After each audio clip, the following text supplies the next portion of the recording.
Right, let's take a look at this morning's international newspaper front pages now. And with me is the news analyst Joseph Danquah. So, Joseph, let's start in Nigeria first. This day live, the federal government there are probing the Amnesty International allegation against the military. So these allegations came out a couple of weeks ago now.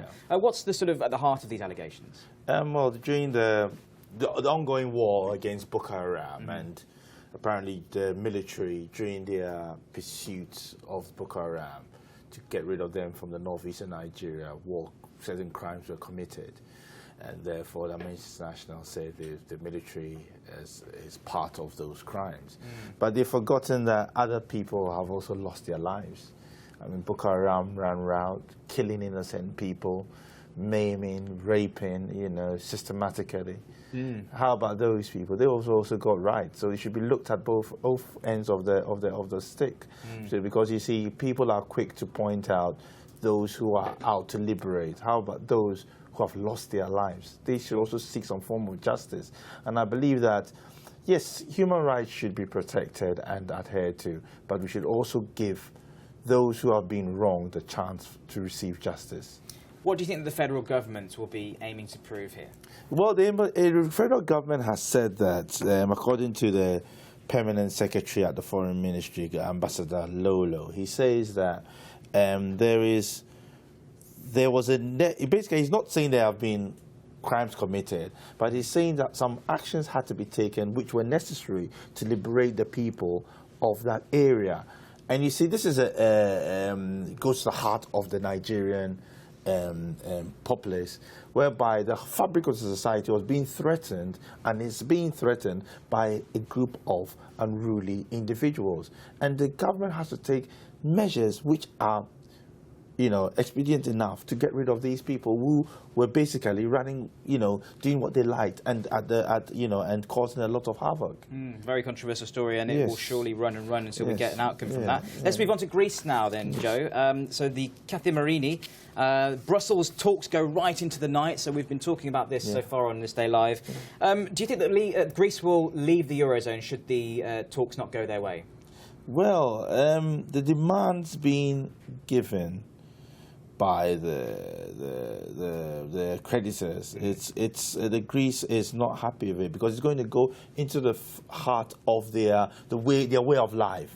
For instance, Greece is supposed to raise revenue to the tune of 1% of GDP, and what do you call it? The VAT is going up from 13%, 23%, and pensions too, where they retire at a very young age of 55, which therefore is going to change the whole fabric of the society. One of the youngest retirement ages in the world. Yes, but I think it's ridiculous to retire at the age of 55. That is quite young. But then, looking at it, it's necessary that they change, because if they do not change, the whole system will go under. And them coming out of the euro would also cause them greatly economically, because I don't think they have a very strong base to be as an individual economic entity within Europe. You see, so it's a very dire situation.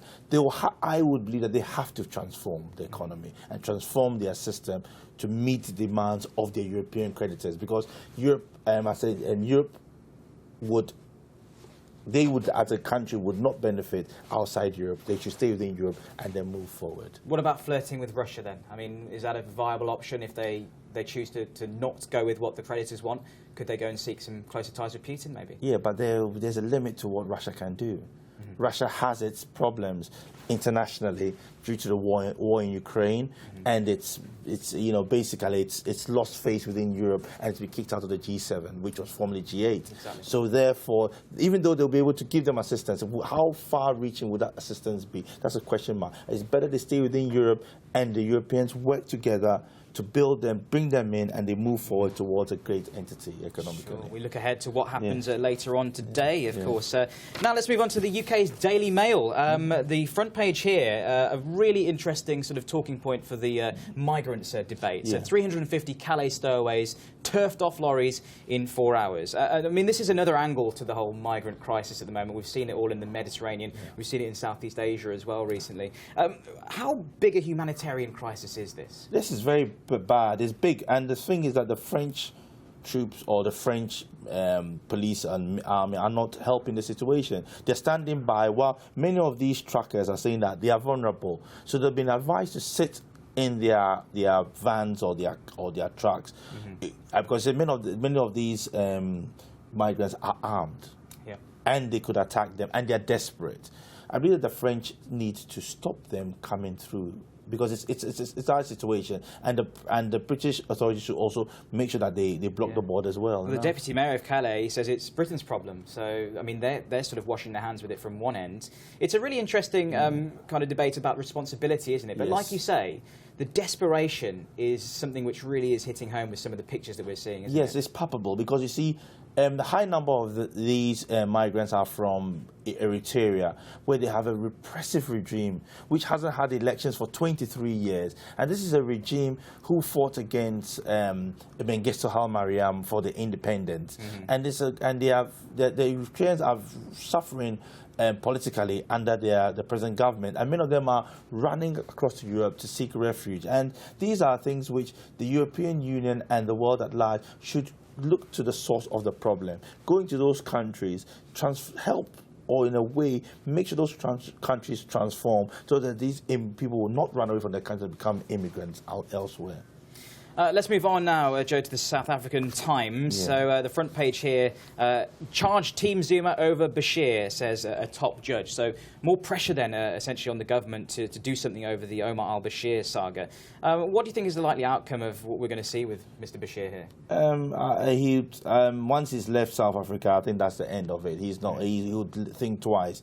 But I'm looking at it from a broader perspective, whereby the judge said that once a government does not adhere to the rule of law, the principles of the rules of law, it has a tendency to become autocratic and to eventually move away from the principles of democracy, which is very, very, very poignant here. Looking at it, I believe that the South African authorities turn a blind eye, because the African continent generally thinks that most of the leaders who have been accused of war crimes have been made scapegoats by the West. And this is an ongoing narrative, which many African countries, looking at it from the way things are going, would stick together and stick together. Look at what happened to the Kenyan president, Kenyatta.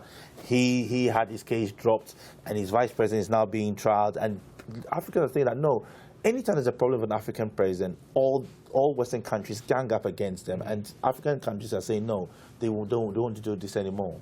Let's have a very quick look at the USA Today. I don't know if we're going to have much time to chat about it because we're running out of time on this little section, but this is the front page of USA Today. The Confederate flag debate there rages on, and Donald Trump rises to second place among the New Hampshire Republicans. Just let's talk about Donald Trump very quickly, Jay. Donald Trump think he can be president? Well, I don't think he is. He's a man of so much. He's very controversial, and he says things which he doesn't really understand. So he's not going nowhere. Very interesting. I can't wait to see this run-in. But thank you very much, Joe. Look forward to talking to you again another time. But that's all we've got time for in the paper review section.